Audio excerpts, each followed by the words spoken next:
یہ دونوں کتابوں کا سیٹ 500 روپے میں آج ہمارے ہال کے باہر دستیاب ہے، اور آج رات 9 بجے بزم مساوات کی جانب سے ایک شعری نشست رکھی گئی ہے، جس میں ہمارے تمام مہمانان کی یہ دھنک، یہ قوس قزح وہاں بھی روشن رہے گی۔ آپ لوگوں سے درخواست ہے کہ آپ لوگ اس محفل کو بھی اسی طرح اٹینڈ کریں۔ میں بہت ادب کے ساتھ آج کے خطبہ صدارت کے لیے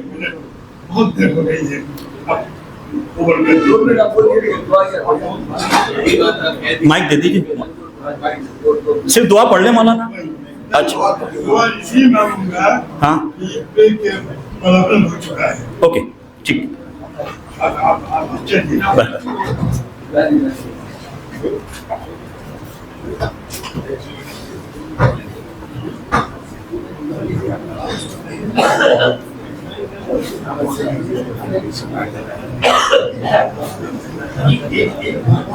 بسم اللہ الرحمن الرحیم۔ جناب عالی جناب اسلم الدین شتپوری صاحب، جناب فیاض حسین فیضی صاحب، جناب ترپاٹھی صاحب، بھائی سب کا نام لیں گے دیر ہو جائے گی، پھر آپ کو شکایت کریں گے، کیونکہ یہاں ہو چکا ہے ماجد دیوبندی کے ساتھ اس کا نام مل گیا تو خفا ہو گیا۔ میرے عزیزوں اور بزرگوں، سب سے پہلی بات جو میں کہنا چاہوں گا، اختر کاظمی صاحب اور ان کی اہلیہ شمع کاظمی کا یہ بڑا کرم ہے کہ ان کی وجہ سے یہ مجلس منعقد ہوئی اور اہل علم کا قافلہ یہاں آیا، اور اردو قبیلے کو یہ اعزاز حاصل ہوا کہ ان کی میزبانی کر سکے، ان کو پلیٹ فارم مہیا کر سکے۔ اردو قبیلہ یوں تو بھیونڈی میں ہے، لیکن اس کی شہرت ہندوستان ہی نہیں ایشیا میں پھیل گئی ہے۔ یہ اردو کے ہر جزیرے میں جانا پہچانا جاتا کہ بھیونڈی میں ایک اردو قبیلہ ہے۔ اردو کے تعلق سے بہت سی باتیں ہوئی ہیں، جس میں ایسی کوئی بات نہیں ہے جس پر کوئی گفتگو کی جا سکے۔ فیضی صاحب کو اللہ اچھا رکھے، انہوں نے ایک بڑے مزے کی بات کہہ دی اقبال اور شبلی کے تعلق سے کہ یہ عطیہ قدرت ہے۔ یہ یقیناً عطیہ قدرت ہے، لیکن یہ عطیہ بین الواوین نہیں ہے۔ میں یہ بتاؤں، یہ ایک صاحب گزرے ہیں بڑے اسکالر، شیخ اکرام اللہ صاحب، انہوں نے شبلی نامہ لکھا ہے، اور انہوں نے وہ سب کچھ کیا ہے جو تہذیب اور شرافت سے کہیں سے میل نہیں کھاتا۔ 1970 میں وہ ہندوستان آئے پاکستان سے، میں بھی ان سے ملا، انہوں نے بہت سی باتوں کا اعتراف کیا اور یادگار شبلی لکھی، مگر اس میں بھی وہ اپنے نظریات کی تصحیح نہیں کر سکے، اور جو کہہ کے گئے تھے ہم لوگوں سے انہوں نے کچھ نہیں کیا۔ ہم شبلی کے طرفدار نہیں ہیں اور نہ ہم اقبال کے طرفدار ہیں۔ ہم اتنا جانتے ہیں کہ ہر صاحب قلم جب کوئی تحریر سپرد قلم کرتا ہے تو اپنے کو، اپنے خاندان کو، اپنے مطالعے کو، اپنی تحریر کو عوام کے حوالے پیش کر دیتا ہے۔ جب تک آپ نہیں بولتے آپ کا لفظ ہے، آپ نہیں لکھتے آپ کا لفظ ہے، خیالات آپ کے ہیں۔ جب آپ لکھ دیں گے تو عوام کے لیے ہوگا، پڑھنے والے کے لیے ہوگا، وہ جیسے چاہے پڑھے۔ لوگوں نے خدا کی کتاب میں بھی اپنی چلائی اور اہل علم نے تردید نہیں کی۔ یہ بتا دوں میں آپ کو، یہ جو بیچارے میڈیوکرس ہیں جو اپنا گروپ لے کے بیٹھتے ہیں اور اپنی مولویت جھاڑتے ہیں، ان کے لیے نہیں کہہ رہا ہوں، اہل علم کے لیے کہہ رہا ہوں۔